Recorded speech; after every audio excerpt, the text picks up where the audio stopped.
غفران شیرازی صاحب۔ سوال ان کا یہ ہے کہ مفتی صاحب آج کل جاوید غامدی پاکستان کے دورے پر ہے، کافی لوگ اس کے ماننے والے ہیں، آپ کی اس کے بارے میں کیا رائے ہے؟ دیکھیں، جاوید احمد غامدی صاحب سب سے پہلے جیو پر نمودار ہوئے تھے۔ ایک پرانے زمانے کی بات ہے، الف کے نام سے ایک پروگرام آتا تھا، اس کے علاوہ بھی ان کے بہت سارے پروگرامز چلتے رہے، پھر یہ پاکستان سے شفٹ ہو گئے۔ جاوید احمد غامدی صاحب کے بارے میں میرا موقف، اور یہ ہمارے اکثر علماء کا موقف ہے، بلکہ صرف بریلوی علماء کا نہیں، دیوبندی علماء کا بھی اور اہل حدیث علماء کا بھی، کہ ان کے اکثر نظریات گمراہ کن نظریات ہیں اور یہ ان کا پرچار کرتے ہیں۔ مسئلہ یہ ہوتا ہے کہ دیکھیں، ایسا نہیں ہے، اس بات کو تھوڑا سمجھیے، جو اسے سنتے ہیں یا فالو کرتے ہیں، میں ان کے لیے کہہ رہا ہوں کہ کچھ چیزیں ایسی ہوتی ہیں کہ جو نصوص قطعیہ سے ثابت ہوتی ہیں، اور آپ ان میں اجتہاد کر رہے ہوں اور ہر چیز میں ایک نئی چیز نکال کے لے کر آئیں، اور وہ موقف ایسا ہو جو کہ اجماع امت کے خلاف ہو، یعنی روئے زمین پر جتنے بھی علماء ہیں وہ ایک موقف پر ہیں اور آپ سرے سے اس کا انکار کر دیں، تو پھر یہ گمراہی ہوتی ہے۔ اور غامدی صاحب کے ایسے بیسیوں نہیں سینکڑوں نظریات ہیں جو قرآن و حدیث سے متصادم ہیں۔ میں چند آپ کے سامنے عرض کرتا ہوں۔ مثلا حضرت عیسیٰ علیہ السلام آسمانوں پر اٹھائے گئے، یہ ہمارا متفق عقیدہ ہے۔ غامدی صاحب کا کہنا یہ ہے کہ حضرت عیسیٰ علیہ السلام وفات پا چکے ہیں۔ اگر آپ کہیں گے تو اس کا حوالہ میں آپ کو پیش کر دوں گا۔ اسی طرح آپ جانتے ہیں قرب قیامت میں حضرت امام مہدی رضی اللہ تعالی عنہ تشریف لائیں گے۔ غامدی صاحب کا کہنا یہ ہے کہ قیامت کے قریب کوئی مہدی نہیں آئے گا، یہ بھی باطل نظریہ ہے۔ آپ جانتے ہیں کہ مرزا غلام احمد قادیانی، جسے جو ہے وہ کافر قرار دیا گیا ختم نبوت کی وجہ سے، غامدی صاحب کا کہنا یہ ہے کہ مرزا غلام احمد قادیانی سمیت کوئی بھی کافر نہیں ہے۔ کسی بھی امتی کو کسی کی تکفیر کا، یعنی کسی کو کافر قرار دینے کا حق نہیں ہے۔ اب آپ مجھے بتائیے کہ یہ متفقہ عقیدہ آئین پاکستان کا بھی حصہ ہے کہ ختم نبوت کا عقیدہ ہے، یہ ایک اپنی لاجک لے کر آ گئے اور اس پر انہوں نے دلائل دی، اپنی کتابوں کے اندر اس پر لکھا۔ پھر اسی طرح حدیث سے دین میں کسی عمل یا عقیدے کا اضافہ بالکل نہیں ہو سکتا، ٹھیک ہے؟ اب آپ سوچئے کہ حدیث دین ہی ہے، اب یہ حدیث سے منع کر رہے ہیں، حالانکہ کئی ایسے یعنی مواقع ہوتے ہیں جہاں پر حدیث متواتر ہوتی ہے، مشہور ہوتی ہے، عزیز ہوتی ہے، غریب ہوتی ہے، اس سے احکام کو ثابت کیا جاتا ہے۔ یہ ساری میں آپ کو محولہ باتیں بتا رہا ہوں۔ ایون کہ آپ سوچئے کہ نبی کریم صلی اللہ علیہ وسلم سے منقول سینکڑوں کی تعداد میں سنتیں ہیں۔ غامدی صاحب کی اپنی منطق ہے، وہ کہتے ہیں پورے ذخیرہ شریعت میں سنتوں کی کل تعداد صرف 27 ہے۔ اب آپ مجھے بتائیے، اب یہ داڑھی شریف رکھنا سنت نبی کریم صلی اللہ علیہ وسلم کی، لیکن ان کا کہنا یہ ہے کہ داڑھی شریف دین کا حصہ نہیں ہے۔ اب آپ مجھے بتائیے کہ اور میں آپ کو کیا بتاؤں کہ اس بندے نے کیا کیا چیزیں بیان کی ہیں۔ اسی طرح اجماع دین میں اجماع جو ہے، اجماع امت، قرآن، حدیث، اجماع، قیاس، یہ 4 ادلہ ہوتے ہیں جنہیں ہم کہتے ہیں ادلہ اربعہ۔ ان کا کہنا یہ ہے کہ یہ جو اجماع ہے یہ دین میں بدعت کا اضافہ ہے، یعنی تمام علماء کا کسی ایک مسئلے پر متفق ہو جانا، یہ تو اس بات کی دلیل ہوتی ہے کہ یہی بات درست ہے۔ اس میں بھی انہوں نے اپنی منطق بیان کی۔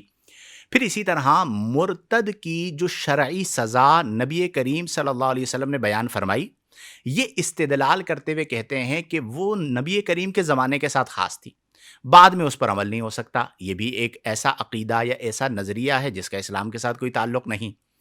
پھر اسی طرح رجم آپ جانتے ہیں، اور شراب نوشی کی جو شرعی سزائیں ہیں انہیں بطور حد بیان کیا گیا ہے۔ ان کا کہنا یہ ہے کہ یہ حد نہیں ہے جی، یہ بھی ایک نئی بات ہے۔ اسی طرح اسلام میں فساد فی الارض اور قتل نفس کے علاوہ کسی بھی جرم کی سزا قتل نہیں ہو سکتی، حالانکہ بہت ساری ایسی سزائیں ہیں، تعزیراً بھی فساد فی الارض پر جو ہے وہ قتل کی سزا ممکن ہے، اور آپ دیکھیں مختلف ممالک میں یہ چیز رائج بھی ہے، اس میں بھی اختلاف کیا۔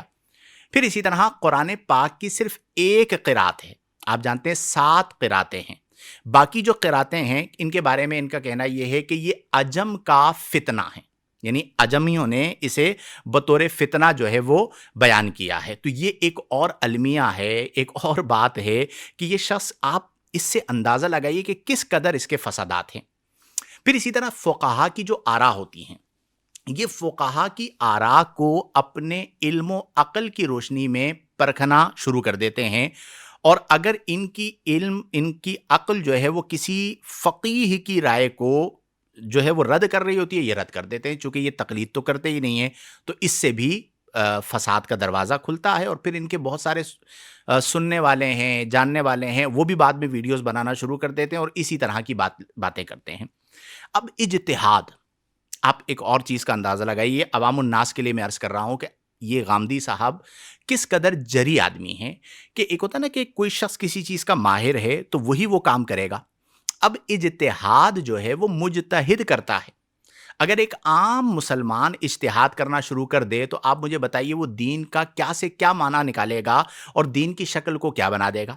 اب یہ صاحب یہ کہتے ہیں، پھر ان کے چاہنے والے بھی اسی ٹائپ کے ہوتے ہیں کہ جو آزاد خیال ہوتے ہیں، وہ کہتے ہیں یہ بندہ ٹھیک ہے، اس کو سننا چاہیے۔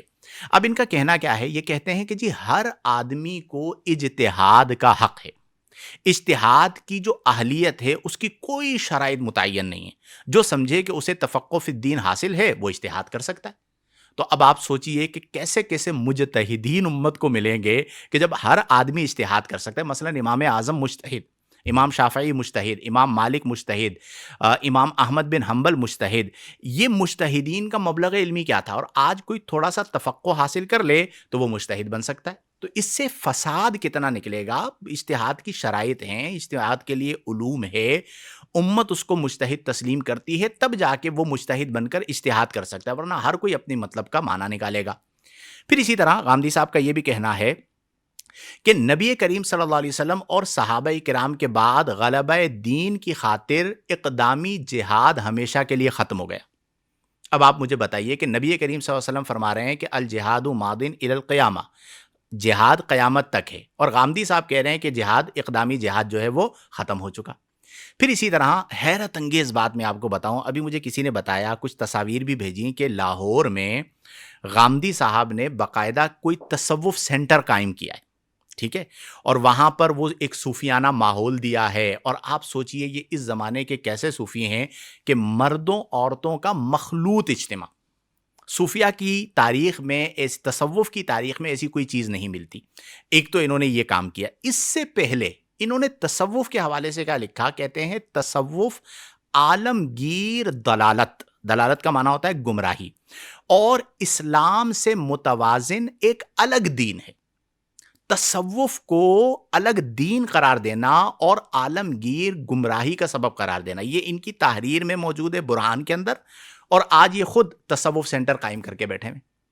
اسی طرح حضرت امام حسین رضی اللہ عنہ کے بارے میں یہ کتنی دیدہ دلیری ہے کہ یہ لکھتا ہے کہ حضرت امام حسین رضی اللہ عنہ باغی اور یزید خبیث بدبخت بہت متحمل مزاج اور عادل بادشاہ تھا، اور واقعہ کربلا کے حوالے سے اس کا لکھ رہا ہے کہ یہ 100% افسانہ ہے۔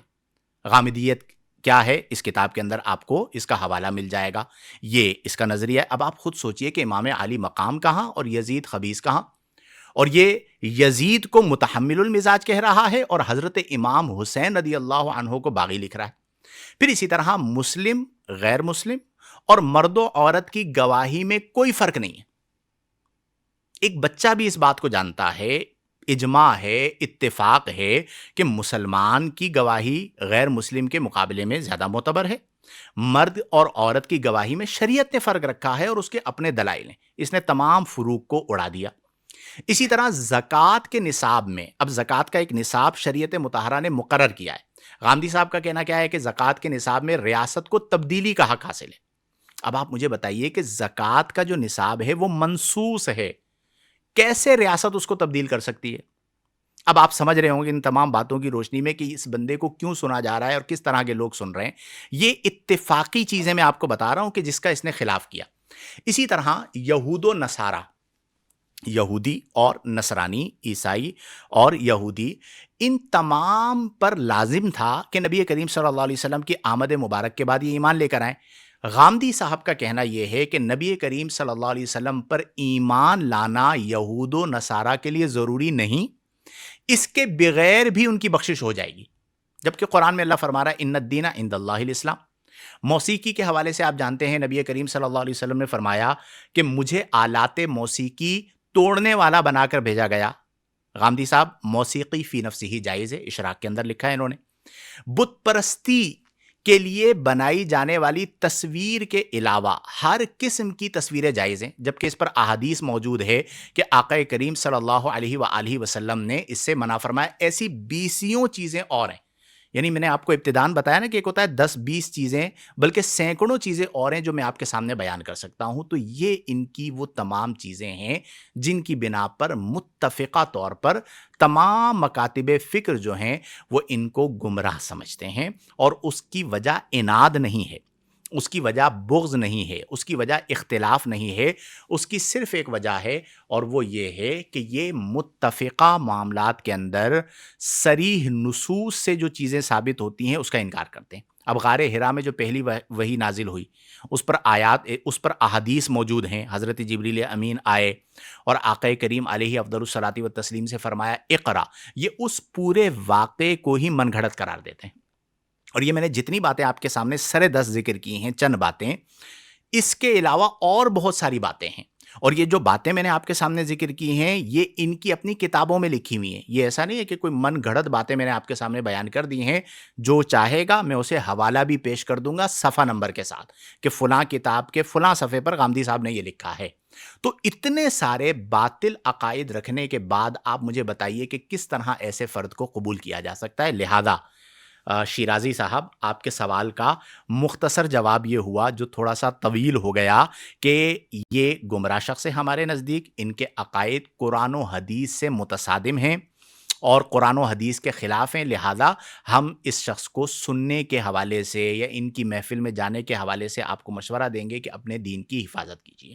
یہ خود تو ان نظریات کے حامل تھے، اب ان کے شاگردوں میں ایسے بہت سارے لوگ آ گئے ہیں جو اسے سنتے ہیں اور سننے کے بعد پھر وہی نظریہ بیان کرتے ہیں جو اجماع امت کے اور اتفاق امت کے خلاف ہوتا ہے۔ لہذا اس طرح کی چیزوں سے کنارہ کشی اختیار کریں۔ فتنوں کا دور ہے، اللہ تبارک و تعالی ہمیں ایمان کی حفاظت کی توفیق عطا فرمائے اور اس طرح کے لوگوں سے ہمیں کنارہ کشی اختیار کرنے کی توفیق عطا فرمائے۔ لہٰذا آپ سے گزارش یہ ہوگی کہ آپ اس سے کنارہ کشی اختیار کریں تو یہ زیادہ بہتر ہے۔ اور میں نے آپ کو پھر یہ میں بات دہرا رہا ہوں کہ یہ جو باتیں میں نے عرض کی ہیں یہ صرف بغض غامدی میں نہیں ہے، یہ ان کا اپنا موقف ہے جو انہوں نے کتابوں میں لکھ دیا ہے۔ تو اس طرح کی چیزیں کسی بھی صورت اجماعی طور پر اور اتفاقی طور پر ایکسیپٹڈ نہیں ہو سکتی، اور اس پر پوری کتابیں لکھی جا چکی ہیں، علماء نے اس پر بڑا کام کیا ہے اور ہر موقف کا علمی رد کیا ہے۔ لہذا ان کو سننے سے یا ان کے پروگرام میں جانے سے میرا مشورہ یہ ہے کہ آپ کنارہ کشی اختیار کیجئے۔ اب یہ تو نہیں ہو سکتا نا کہ ایک بندہ صحیح ہو اور امت کے سارے علماء جو ہیں وہ غلطی پر ہوں۔ ہاؤ اٹس پاسبل، کیسے ممکن ہے یہ؟ تو اس لیے کنارہ کشی اختیار کرنا زیادہ بہتر ہے۔ اللہ تعالی ہم تمام کو توفیق عمل عطا فرمائے۔